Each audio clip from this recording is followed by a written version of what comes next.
Hi, I'm James Lamont, fellow at the Bedeen Center for Rural Economic Development at the University of Minnesota Crookston.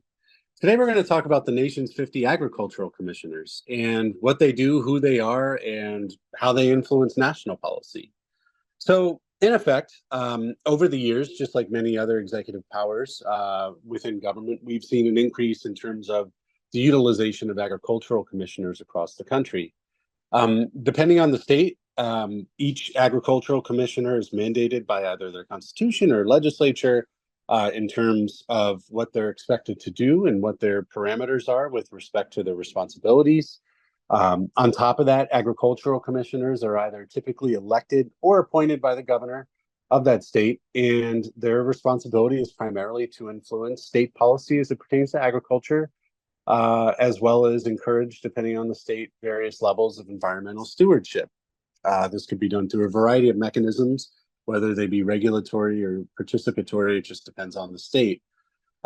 Many of the state's agricultural commissioners naturally have backgrounds in farming or related industries. For example, my home state of New Jersey, yes, it is the Garden State, but as far as corporate farming and large-scale farming is concerned, we do a lot more in, say, aquaculture versus agriculture. And so what you'll notice is some states, coastal states, for example, that don't have large agricultural presence, perhaps may appoint and or elect somebody that has a focus or experience, maybe not in agriculture, but aquaculture.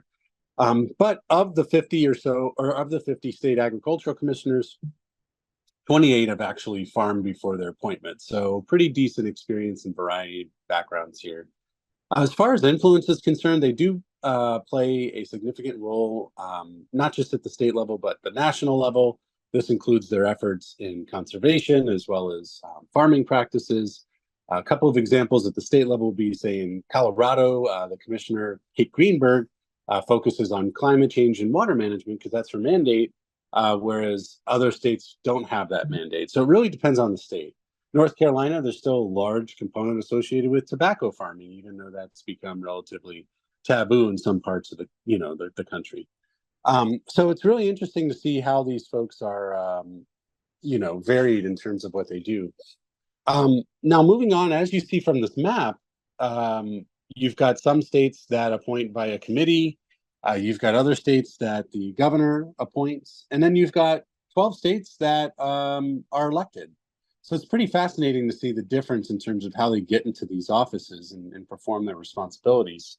Some of the other responsibilities they may have beyond agriculture, wildfire and disaster management. This is particularly prevalent in Louisiana, obviously the South and Midwest, given that they're farming states. In California, most notably, because of the wildfires, you see a large presence and utilization of agricultural commissioners, as well as their resources at their disposal, implementing various disaster and wildfire management practices.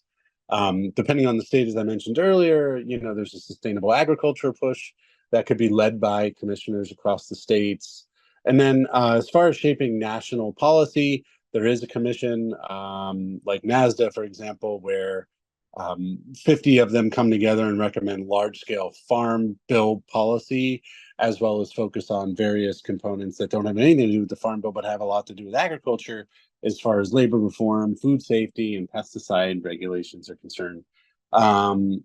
Anyway, it's a broad. It's 50 different states with 50 different sovereign ideas that come together and kind of manage the state's agricultural portfolio or the country's agricultural portfolio simultaneous to the USDA. And so it's rather fascinating. So anyway, it's been a pleasure, and we'll see you at the next one.